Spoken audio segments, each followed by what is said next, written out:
Hi, Sunday night, August 31st. Tomorrow's September 1st. Happy Labor Day. I labored on Labor Day. I have a 31-year-old son who was born on Labor Day.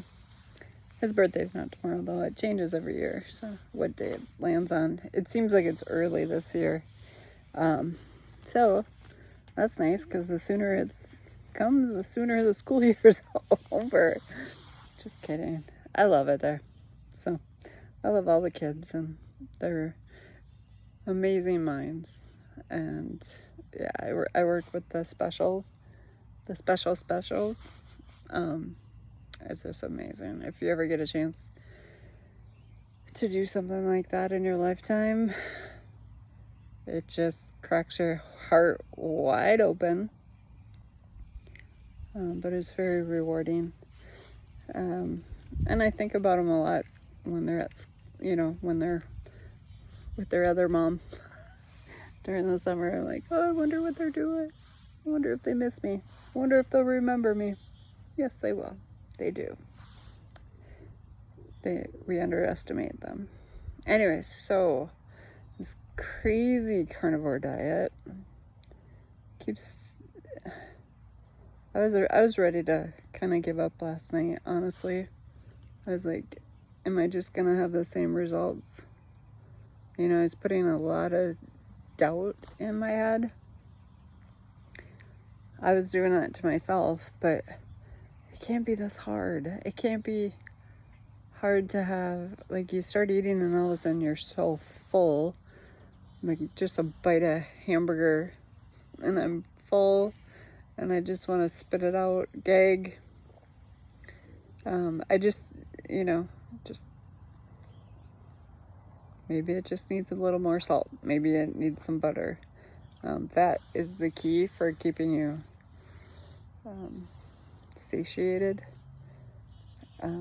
But gosh, there's some side effects that are just very unpleasant. Today I went shopping and I was like, I hope that butter doesn't kick in now. It didn't. I think my body's used to it, because I feel like I've been practicing at being a carnivore since I fell off the wagon in last winter. Because I made it the 90 days, and then it just kind of wasn't sustainable. I thought that I had to go back on celery juice. I went back on celery juice, and I think it almost killed me again. That oxalate dumping was real for me. I was getting, I don't know if it just seemed like high acidity or crystals in my eyes. I mean, I just have this scratchy, bleeding eyes, and then they would puff up in certain spots. I mean, it almost seemed like a new spot every day. I thought I had a contagion of some sort, like, what's impetigo? I mean, that's, haven't heard of that since I was a kid, but didn't really know what it was. Well, the last couple of days, I kind of, in the evening, after doing all my chores and stuff like that, I just kind of researched for myself. I gave myself an hour to just sit down, and because you could do the death scroll on YouTube, and time gets sucked away and you're just sitting there watching YouTube videos, and I need to be moving. I need to be making progress somewhere, either cleaning the house or getting rid of stuff. I need to unload not only the junk out of my body, but the junk in my home. I have collections of clothes that I might fit into again, and I might not. And you know what? If it doesn't fit, get rid of it. Let someone else wear it, and then you can buy clothes pretty cheap. I've been using ThredUp for a year now, and I love it. I mean, I'm sometimes you just don't know the condition or if it's gonna fit. I found that, like, when I first started gaining weight was Well, in 2016, I weighed 150 pounds and I thought I was fat. So I wish I was as fat as I thought I was when I was skinny. Like, I don't know if that makes any sense. I'll have to unwrap that one. But when I thought I was fat, I was actually skinny. But then, you know, I had a stressful job, which everybody does, but I'm trying to raise, you know, a toddler, and I have older kids, and one of them went into the Army and traveling for the graduations, the 2 graduations he had. Boy, I just kind of stressed myself out. I felt like just breathing heavy, and a new boss at work kind of threw me for a curve. She, you know, this wasn't very nice. That's on her, not on me. I don't need that anymore.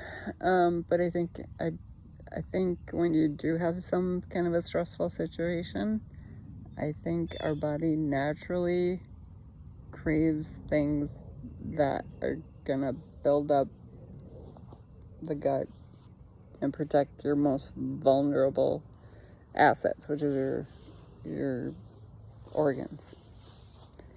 You got a rib cage pretty much protecting your heart, but it's like from right below your sternum to, you know, top of the bottom, your root.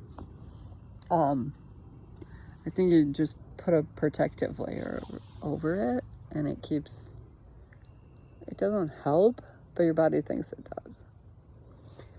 Anyways, that's just my deep thoughts on that. Let's see. Okay, so one of the things I researched this weekend was, I don't know, you just stumble over things. I did notice that, like, there's a lot of guys out there that do this carnivore and they seem real successful. It's real easy. The hormones don't go crazy for them. I'm past menopause. I'm post-menopausal.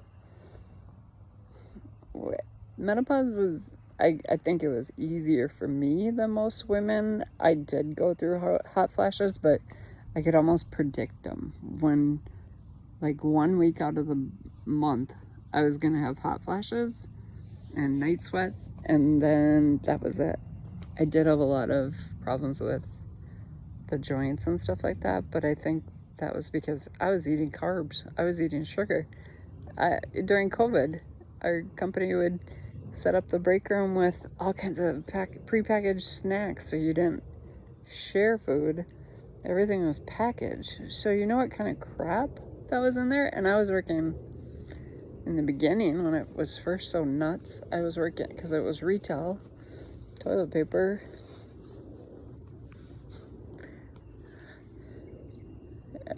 That's trauma right there, selling toilet paper. Not saving lives, stocking toilet paper, or selling toilet paper. That was a big stress. Anyways, see, as you shed some things on carnivore, some old wounds are going to come up, and you just kind of appreciate them for the lesson that they gave you, but you just want to send it on its way, never to return.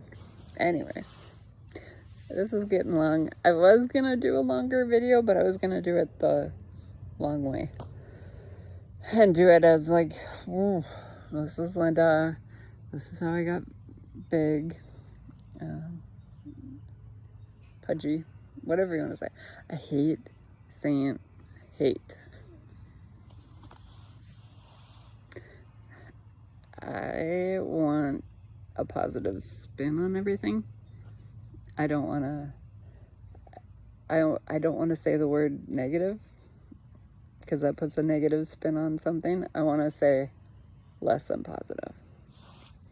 So I keep reminding myself, let's swim downstream. Don't go against the flow, and don't try to swim upstream. It's too hard. What was I going to tell? Oh, about those YouTube videos I was watching. I watched Ken Berry last night, and then today I gave myself a few minutes, and I cut, just because I clicked on something that was interesting. It was Dr. Boz and the Butter Gal. Her name's Bella. Beautiful people.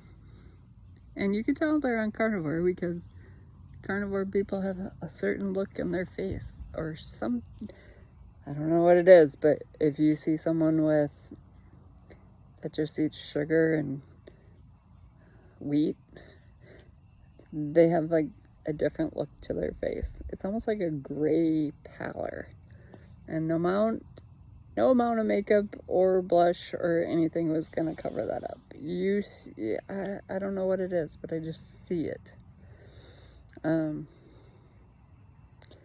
But they were talking about like their worst, like what, when they started out on carnivore, what their biggest mistakes were, which I appreciate that, because I don't want to make the same mistakes, but I know I have made the same mistakes.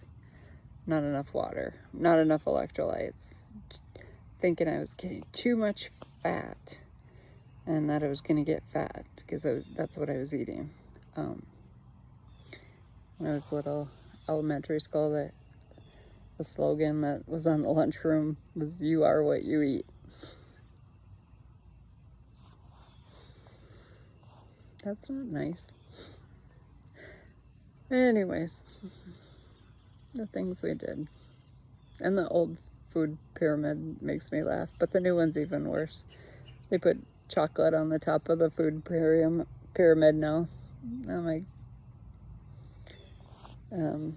no, don't eat chocolate. There's a lot of oxalates in dark chocolate. So that was one thing that Bella talked about, was when she went from vegan to carnivore. She did cold turkey, pretty much what I did, and because she was coming off a vegan diet, a lot of raw vegetables, a lot of sweet potatoes, I did that too. It was a Repair-Vite diet, and sweet potatoes and spinach and kimchi, and which kimchi is fine, but there's peppers in it. There is, what else did I have? I mean, the best thing about that Repair-Vite diet was the omega-3s that I ate. I ate a lot of fish, like a lot of tuna, salmon, that kind of stuff. So I didn't like meat. I'd put an egg in it, and then I'd have avocado with it. But now, I know. I just gotta bear with it. I'm not gonna be perfect, but I know this is like a lifetime thing. This is not, I'm gonna do carnivore for 9 months and go back. I'd be insulin resistant in a short amount of time. And that's kind of how I screwed it up the beginning of the summer, and I gained like 10 pounds. I had watermelon. First one was great. The second one tasted terrible. I threw it in the garbage. And then I figured out how to buy a really good watermelon. And then I bought a third one. The thing is, my mom, 88, she can eat what she wants. And I like the fact that there's like living water in watermelon. I don't know. It's just, my intuition says that's really good for you. I think you pick up some vitamins and stuff like that, and it helped with her digestion. It helped, she had problems with constipation, and then on watermelon once a day, she didn't have it. It's one of those things, it's in season, it's not in season anymore, or it's leaving, the season's headed out. Cue the pumpkin spice lattes. Saw that today. Anyways, I'm just gonna give this another minute on here, and then I'm gonna let you go. I don't have any plans for these videos. It's just whatever comes up, and then we examine it. Maybe someone can answer my questions for me, or let me know what your experience is. I'd really like to hear it. if you're interested in that video, it's Dr. Boz, B-O-Z, and Bella, and it's like they're, what did I do wrong on carnivore when I started, or something like that. It was, the videos from 5 months ago. But pretty interesting. Anyways, I didn't weigh myself. I've only eaten, well, I had a hamburger and with butter, ghee, and I threw a couple eggs in there, scrambled those up, and that was a big bowl. I'm still full, but then I had, about an hour later, I started, my stomach, I'm like, you're hungry again. So I had some, I opened up a can of mackerel that I had in the pantry, because I really think the omega fatty acids, is that what it is? Or omega-3s are really good for you. So I'll let you go. I'll see you tomorrow. Have a great evening. Take care.